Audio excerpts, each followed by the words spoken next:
व्यक्ति किसी और वस्तु या भाव से परिचित हो ना हो, भय और भविष्य दोनों ही व्यक्ति के मन में सदैव रहते हैं, जिनका अस्तित्व व्यक्ति के अस्तित्व पे भारी रहता है। विचित्र है ना? वह वो है जिसे आप नहीं जानते, जो अनजान है, और इसी कारण आपको भय लगता है कि ना जाने क्या होगा। भविष्य वो है जो अब तक घटा ही नहीं, तो जो घटा ही नहीं उसके विषय में चिंता क्यों? आपके हाथ में है वर्तमान। वर्तमान के कर्म सत्य मन से कीजिए और सोचिए ये कि अपने कर्मों को और कितनी श्रेष्ठता से किया जा सकता है। इसलिए आप विश्वास कीजिए, यदि वर्तमान के कर्मों को आप सत्य मन से करोगे तो भय स्वयं ही निकल जाएगा और भविष्य का फल अवश्य ही मीठा होगा। इसलिए भय और भविष्य से डरना छोड़ दीजिए, इस वर्तमान को जी। जीवन में हम कई लोगों से मिलते हैं। आप भी ऐसे कई लोगों से मिले होंगे जिन्होंने स्वयं को असफल मान लिया, निराश हो चुके, जिन्होंने ये स्वीकार कर लिया है कि इस जीवन में उनसे कोई कार्य हो ही नहीं पाएगा, वो कुछ कर ही नहीं सकते, किसी कार्य के वो योग्य ही नहीं। किंतु ऐसा नहीं, इस संसार में ऐसा कुछ भी नहीं है जो योग्य नहीं है। कोई ऐसा अक्षर नहीं है जो किसी मंत्र का भाग ना, कोई ऐसी जड़ी बूटी नहीं है जो औषधि ना, कोई ऐसा विष नहीं है जो समय आने पर अमृत ना बन जाए। और इसी प्रकार कोई व्यक्ति अयोग्य नहीं होता, उसे अयोग्य बनाती है उसकी सोच। इसलिए स्वयं को जानो, जान जाओगे कि आप क्या हो।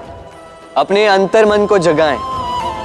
आप देखेंगे कि जिस संसार की नींव ही बनी है आशा से, उस संसार में निराशा, हताशा और हार जैसा कोई भाव अस्तित्व ही नहीं रखता। कितना सुंदर पुस्तक है, सुंदर आवरण है, सजाए हुए पृष्ठ है।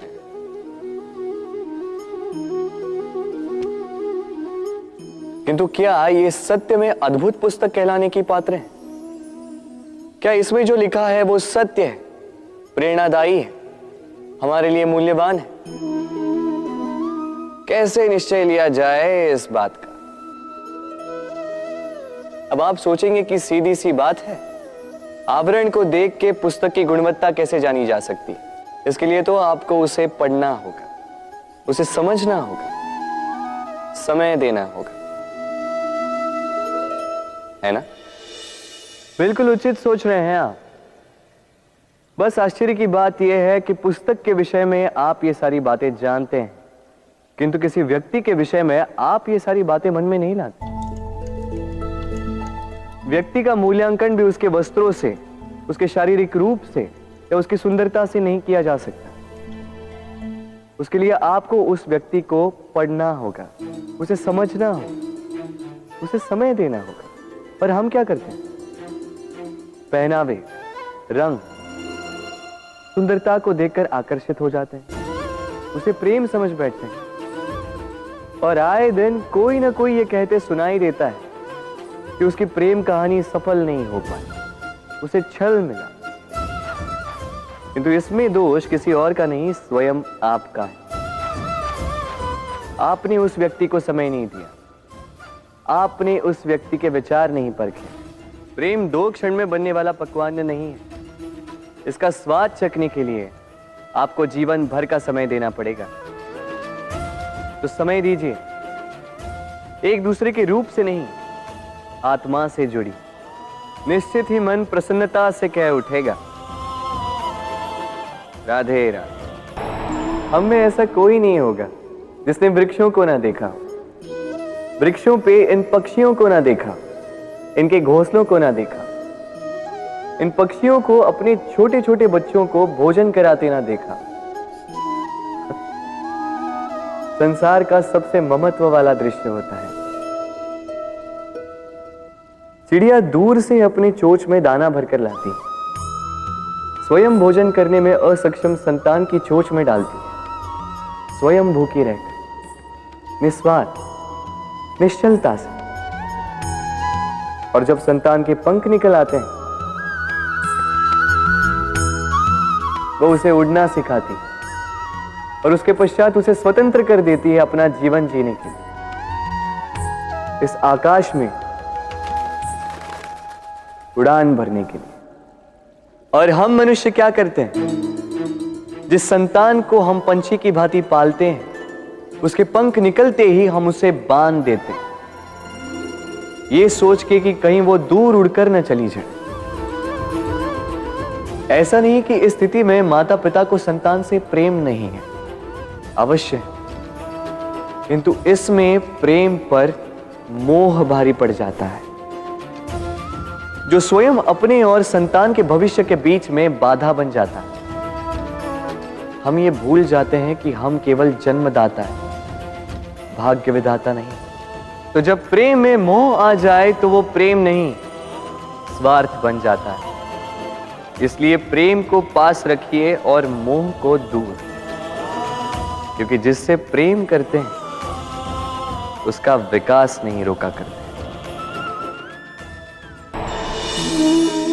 प्रेम संसार का सबसे पवित्र बंधन है, पर सच पूछो तो ये बंधन से मुक्ति है, स्वतंत्रता है।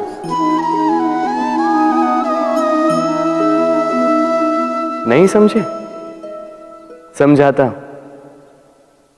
यदि कोई आपका प्रेम ठुकरा दे, यदि कोई आपका प्रेम समझ ही ना पाए, तो क्या होगा?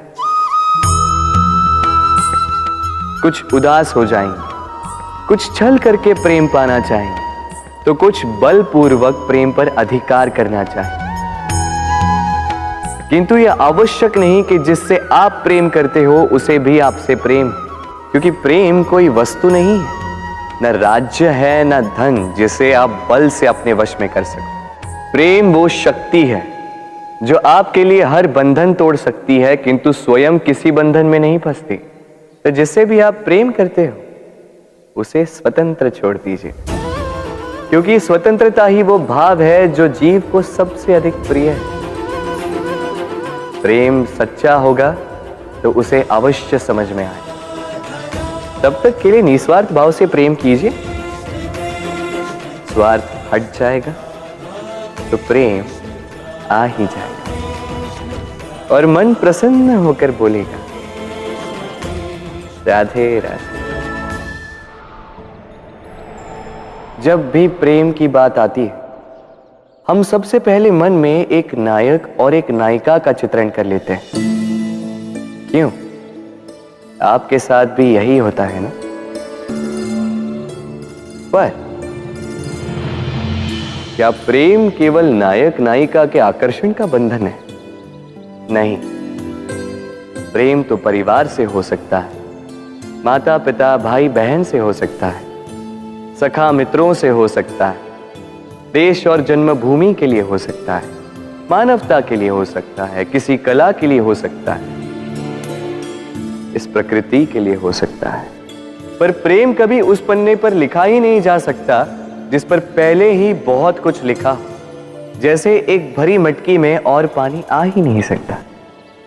तो यदि प्रेम को पाना है तो मन को खाली करना होगा, अपनी इच्छाएं, अपना सुख सब त्याग कर समर्पण करना होगा। अपने मन से व्यापार हटा दो, तभी प्यार मिलेगा और मन प्रसन्न होकर बोलेगा, राधे राधे।